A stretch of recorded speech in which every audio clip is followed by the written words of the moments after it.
और पूरी दुनिया की नजरें हॉर्मुज की आग पर हैं, लेकिन यूरोप में पुतिन के बारूदी इरादे यूक्रेन को तबाह करने पर आमादा है। कुछ घंटे पहले यूक्रेन की धरती फिर दहल उठी है। आसमान से आग बरस रही है, जिससे ज़ेलेंस्की घबरा गए। अब वो पुतिन को कंट्रोल करने के लिए ट्रंप को सामने लाना चाहते हैं और इसके लिए एक बड़ा दांव चल दिया है। अगर नीप्रो जलेगा तो समारा और क्रीमिया भी नहीं बचेंगे। हमारे हमले इसी तरह जारी रहेंगे।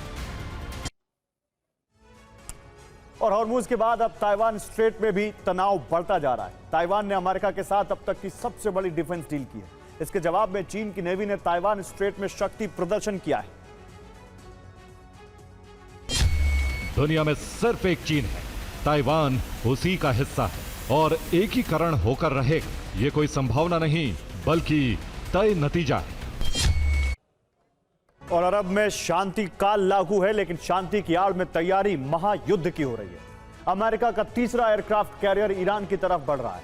डर है अमेरिका ईरान पर सरप्राइज अटैक कर सकता है। तो ईरान ने युद्ध 2.0 के लिए अपनी टारगेट लिस्ट तैयार कर ली है। लिस्ट में टॉप पर सैन्य ठिकाने नहीं बल्कि नागरिक और इंटरनेशनल इंफ्रास्ट्रक्चर है।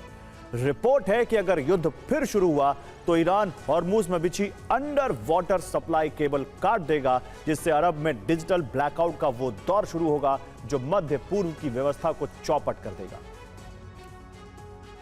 ईरान की रणनीति इस बार बेहद अलग रहने वाली। युद्ध के पहले चरण में ईरान ने अमेरिकी दूतावास, मिलिट्री बेस, अमेरिकी कंपनियों के दफ्तर, पावर प्लांट और तेल रिफाइनरियों पर हमले किए, जबकि दूसरे चरण में उसके टारगेट पर वाटर डिसैलिनेशन प्लांट और अरब देशों का डिजिटल वर्ल्ड रहने वाला।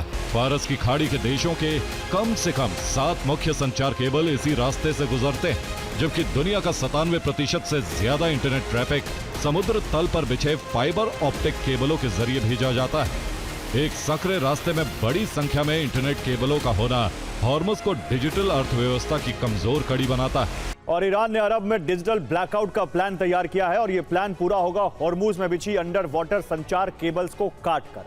दरअसल हॉर्मुज सिर्फ बड़ा तेल चोक पॉइंट ही नहीं है, बल्कि अंडर वाटर केबल्स का एक बड़ा केंद्र भी है। इस सकरे समुद्री मार्ग के नीचे 20 से ज्यादा केबल्स होकर गुजरती हैं, जिससे दुनिया का करीब 17 से 30% इंटरनेट ट्रैफिक गुजरता है। ये केबल एशिया, यूरोप और मध्य पूर्व के बीच की डिजिटल कड़ी है। जिन्हें नुकसान पहुंचा तो असर पूरी दुनिया पर नजर आएगा। हालांकि इसका सबसे ज्यादा प्रभाव खाड़ी देशों पर पड़ेगा, क्योंकि हॉर्मुज स्ट्रेट से गुजरने वाली ये केबल्स इन देशों की डिजिटल लाइफलाइन। इंटरनेट के लिए ये देश काफी हद तक इन्हीं केबल पर निर्भर हैं।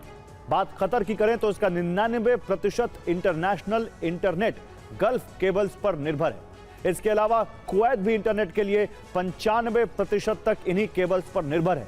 बहरीन में 95% इंटरनेट ट्रैफिक हॉर्मुज में बिछी केबल से होकर गुजरता है।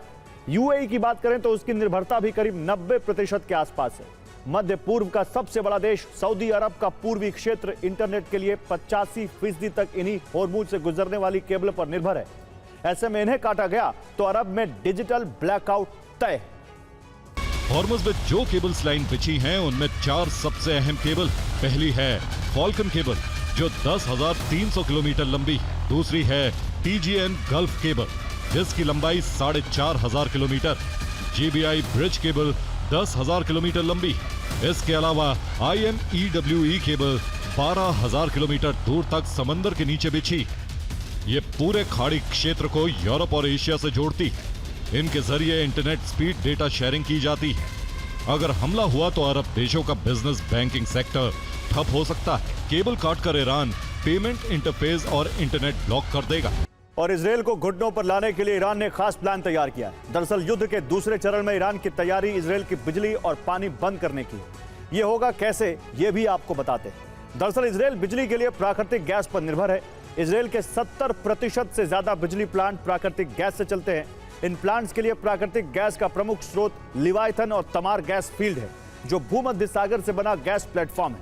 ईरान ने बैलिस्टिक मिसाइलों से इन्हें निशाना बनाया तो गैस की सप्लाई कट जाएगी और बिजली प्लांट बंद हो जाएंगे। इजराइल की बिजली कटी तो वाटर डिसैलिनेशन प्लांट बंद हो जाएंगे, क्योंकि ये डिसैलिनेशन प्लांट बिजली से ही चलते हैं।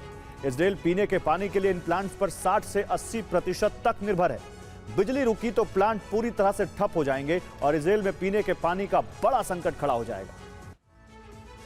और हॉर्मूज की लहरों पर महासंग्राम का दूसरा दौर सवार होने वाला है। ट्रंप अपनी साख को बचाने के लिए हॉर्मूज पर कंट्रोल करने के लिए कभी भी युद्ध विराम तोड़ सकते हैं। ईरान का दावा है कि 7 से ज्यादा शहरों में रहस्यमयी विस्फोट के पीछे अमेरिका है, जिसका बदला लेने के लिए ईरान भी अब हमला कर सकता है। जबकि अमेरिका की तरफ से संकेत मिला है कि वो हॉर्मूज से सी माइंस हटाने का ऑपरेशन शुरू करने वाला है। इस वजह से ईरान ने युद्धपोत की तैनाती बढ़ा दी है और निगरानी के लिए सर्विलांस ड्रोन लगा दिए, जिससे हॉर्मूज फिर से धधक सकता है। इस बार अमेरिका ने जो प्लान बनाया है उसमें 3 स्तर पर ऑपरेशन किया जाएगा। पहले स्तर पर सी माइंस हटाने के लिए माइन स्वीपर बुलाए गए हैं, जिसके लिए ब्रिटेन मदद कर रहा है। जबकि दूसरे स्तर पर वो खर्ग जैसे आइलैंड पर कब्जा करके ईरान में ग्राउंड ऑपरेशन कर सकता है। इसके अलावा तीसरे स्तर पर ईरान के द्वीपों पर कब्जा करेगा, जहां मौजूद ईरान के खुफिया ठिकानों को ध्वस्त कर देगा। व्हाइट हाउस ने कहा है हॉर्मज में ऑपरेशन इकोनॉमिक फ्यूरी जारी रहेगा, जबकि ईरान ने कहा है कि हॉर्मज को बाहुबल से नहीं खुलवाया जा सकता है। अमेरिका जल्द ही हॉर्मूज स्ट्रेट से सी माइंस हटाने का ऑपरेशन शुरू कर सकता है। इसके लिए पेंटागन ने ब्लूप्रिंट बना लिया है। कई नेटो देश भी इस ऑपरेशन में शामिल हो सकते हैं। 3 चरणों में यह ऑपरेशन किया जा सकता है। पहले चरण में सी माइंस के पास सेफ पैसेज बनाया जाएगा, जिससे माइन स्वीपर शिप हॉर्मूज में सी माइंस के साथ पहुंच जाए। इस दौरान सैटेलाइट से निगरानी की जाएगी। दूसरे चरण में हॉर्मूज क्लीनिंग की तैयारी है, जिसमें युद्धपोत से सी माइंस एरिया को घेरा जाएगा और फिर सी माइंस डिटेक्ट की जाएंगी, जिससे उन्हें नष्ट किया जा सके। तीसरे चरण में माइंस को नष्ट करने का ऑपरेशन शुरू होगा। इसके लिए सोनार तकनीक का इस्तेमाल होगा। सी ड्रोन या टॉर्पीडो का इस्तेमाल करके सभी सी माइंस को ध्वस्त किया जाएगा। ईरान ने ओमान के मसंदम द्वीप से लेकर लारक द्वीप तक, फिर हॉर्मुज द्वीप और आगे बंदर अब्बास पोर्ट तक सी माइंस लगाई है। यानी हॉर्मुज को पूरा सी माइन से पाट दिया है। खास बात यह कि अगर ईरान मंजूरी देता है तो किसी भी टैंकर के लिए सी माइंस शिफ्ट होकर सेफ पैसेज देती है। ईरान के 7 शहरों में विस्फोट हुए। ईरान का दावा है अमेरिका ने युद्ध विराम तोड़ दिया है। जहां विस्फोट हुए हैं उनमें तेहरान है, जहां 5 विस्फोट हुए। इस्फहान में 3 धमाके हुए। कुम में 2 विस्फोट हुए, जबकि करज में 2 धमाके हुए। चितगार में 1 धमाका, शहरयार में 1 धमाका।